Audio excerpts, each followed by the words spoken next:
فلسفے کی دنیا میں نا ہیگل کا نام ایک بہت بڑے پہاڑ جیسا ہے۔ مطلب اتنا بڑا، اتنا پیچیدہ کہ اکثر لوگ تو اسے سمجھنے کی ہمت ہی نہیں کرتے۔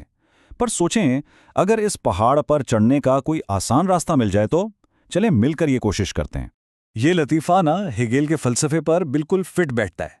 اگر آپ اسے بس جلدی سرسری طور پر دیکھیں گے نا تو بس یہی کہیں گے کہ ہاں بھائی یہ تاریخ کے بارے میں کچھ ہے، لیکن اس طرح تو آپ اس کی جو اصل گہرائی ہے، جو اس کی ذہانت ہے، اس سے بالکل ہی محروم رہ جائیں گے۔ تو اس بہت بڑے نظریے کو سمجھنے کے لیے ہم نے کیا کیا ہے؟ ہم نے اسے 5 آسان حصوں میں بانٹ دیا ہے۔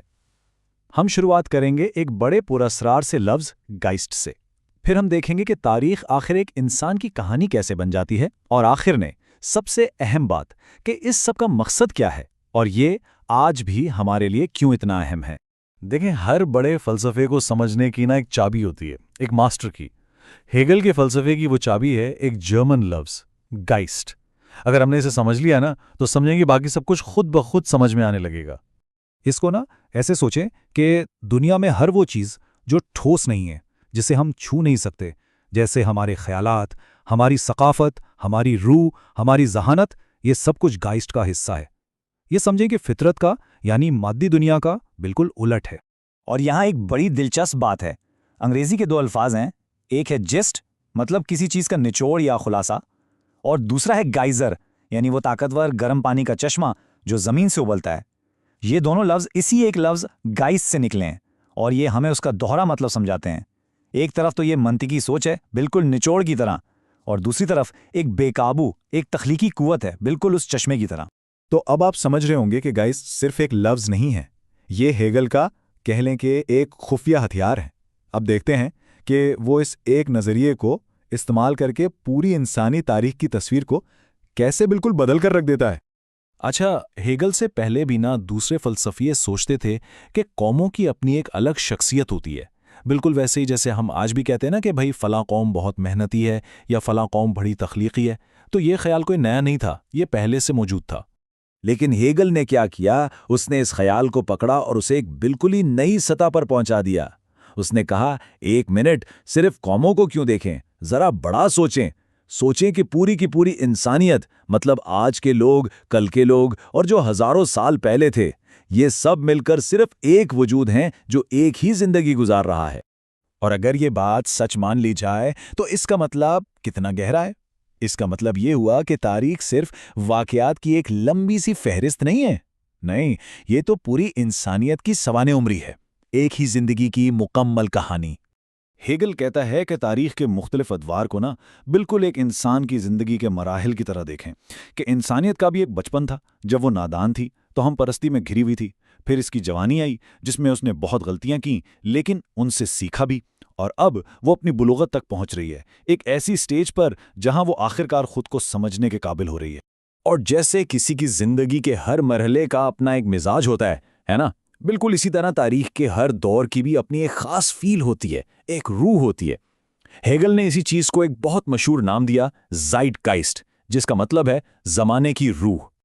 مثال کے طور پر نشاط و ثانیہ کا دور لے لیں، اس زمانے کی ہر چیز میں آپ کو انسان پر توجہ نظر آئے گی، چاہے وہ میکیاویلی کی سیاست ہو یا اس دور کی پینٹنگز، یا پھر روشن خیالی کا دور دیکھ لیں، سائنس سے لے کر باغ کی موسیقی تک، ہر چیز میں آپ کو منطق اور ایک ترتیب نظر آئے گی۔ ایسا لگتا ہے جیسے سب کچھ ایک ہی دھاگے میں پرویا ہوا ہے۔ اچھا، تو یہ بات تو سمجھ آ گئی کہ انسانیت بچپن سے جوانی اور بلوغت کا سفر کر رہی ہے، لیکن یہاں سب سے بڑا سوال پیدا ہوتا ہے کہ یہ سفر آخر ختم کہاں ہوگا؟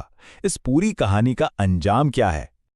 اور ہیگل کے پاس نا اس سوال کا ایک کہہ لیں کہ کافی چونکا دینے والا جواب ہے، اور اس جواب کی شروعات ایک بہت پرانی اور مشہور کہاوت سے ہوتی ہے۔ وہ پرانی کہاوت کہ علم ہی طاقت ہے، ہیگل کے مطابق سارا جواب اسی ایک جملے میں چھپا ہوا ہے۔ اب اس کا نتیجہ تو بہت سیدھا سا ہے، اگر تاریخ میں انسانیت کا اجتماعی علم وقت کے ساتھ ساتھ بڑھ رہا ہے تو اس کا سیدھا مطلب یہ ہے کہ اس کی اجتماعی طاقت بھی بڑھ رہی ہے۔ کون سی طاقت؟ فطرت کو قابو کرنے کی طاقت، اور اس سے بھی بڑھ کر خود کو سمجھنے کی طاقت۔ تو پھر سوچیں، اگر یہ علم اور یہ طاقت بڑھتی ہی چلی جائے تو اس کا منطقی انجام کیا ہوگا؟ اس کا آخری سٹاپ کیا ہے؟ اور یہیں پر ہیگل اپنا سب سے بڑا اور سب سے متنازع دعویٰ کرتا ہے۔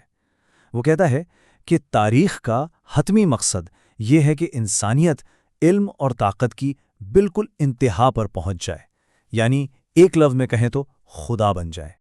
ہیگل کی ایک بہت مشہور کہاوت ہے، وہ کہتا ہے منروا کا الو صرف شام ڈھلے پرواز کرتا ہے۔ اب اس کا مطلب کیا ہے؟ اس کا مطلب یہ ہے کہ کسی بھی دور کی جو حقیقی سمجھ ہے نا، وہ ہمیں اس دور کے دوران نہیں آتی، بلکہ اس کے ختم ہونے کے بعد ہی آتی ہے، جب ہم مڑ کر ماضی کو دیکھتے ہیں۔ اور یہیں پر ہی ہیگل کی خود اعتمادی کی انتہا دیکھیں۔ اس کا یہ ماننا تھا کہ وہ یہ سب کچھ اس لیے سمجھ پایا ہے کیونکہ وہ تاریخ کی اسی شام میں جی رہا تھا، یعنی کہانی کے بالکل آخر میں۔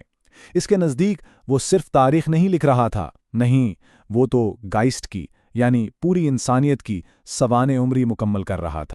اب شاید آپ سوچ رہے ہوں کہ بھئی یہ تو سب 200 سال پرانی باتیں ہیں، ان کا آج کیا کام؟ لیکن اصل بات یہ ہے کہ ہیگل کا جو بھوت ہے نا، وہ آج بھی ہمارے ذہنوں پر سوار ہے۔ ہم سب، چاہے ہمیں پتہ ہو یا نہ ہو، آج بھی کہیں نہ کہیں ہیگل کی ہی دنیا میں جی رہے ہیں۔ ہیگل نے تاریخ کے خاتمے کا جو آئیڈیا دیا نا، وہ ایک وائرس کی طرح پھیل گیا۔ اس کے بعد تو جیسے ہر نسل کو یہی لگنے لگا کہ وہی تاریخ کے اختتام پر کھڑی ہے۔ مارکس نے کہا کہ کمیونزم تاریخ کا خاتمہ ہے۔ پہلی جنگ عظیم کو کہا گیا کہ یہ تمام جنگوں کو ختم کرنے والی جنگ ہے، اور آج تک ہم یہی سنتے ہیں کہ ہم تاریخ کے ایک نئے آخری موڑ پر کھڑے ہیں۔ یہ سب آوازیں دراصل ہیگل کی ہی بازگشت ہیں۔ اور یہی تو سب سے دلچسپ تضاد ہے کہ جو لوگ ہیگل کو سب سے زیادہ مسترد کرتے ہیں نا، وہ بھی اسی کے کھیل میں پھنسے ہوئے ہیں۔ جب بھی کوئی اٹھ کر کہتا ہے کہ میں ماضی کو بالکل ختم کر کے کچھ ایک دم نیا شروع کروں گا، تو وہ انجانے میں سب سے زیادہ ہیگل والی بات ہی کر رہا ہوتا ہے۔ مطلب آپ ہیگل کو رد کر کے بھی اسی کی بات کو سچ ثابت کر رہے ہوتے ہیں۔ تو چلیں ساری بات کو سمیٹتے ہیں۔ غائسٹ کیا ہے؟ انسانیت کا اجتماعی ذہن یا روح۔ تاریخ کیا ہے؟ اسی روح کے بڑے ہونے کی کہانی۔ اس کہانی کا مقصد کیا ہے؟ خود کو مکمل طور پر جان لینا، یعنی مطلق علم اور طاقت حاصل کرنا۔ اور ہیگل کی سب سے بڑی میراث کیا ہے؟ تاریخ کے خاتمے کا یہ آئیڈیا جو آج تک ہمارا پیچھا نہیں چھوڑ رہا۔ اور آخر میں ایک سوال جو شاید تھوڑا پریشان کن بھی ہے، کیا ہمارا یہ جدید دور ہماری ساری ترقی اور تبدیلی کے بڑے بڑے دعووں کے باوجود دراصل صرف ہیگل کی لکھی ہوئی اس عظیم سوانح عمری کا آخری باب بار بار لکھنے کی ایک کوشش تو نہیں؟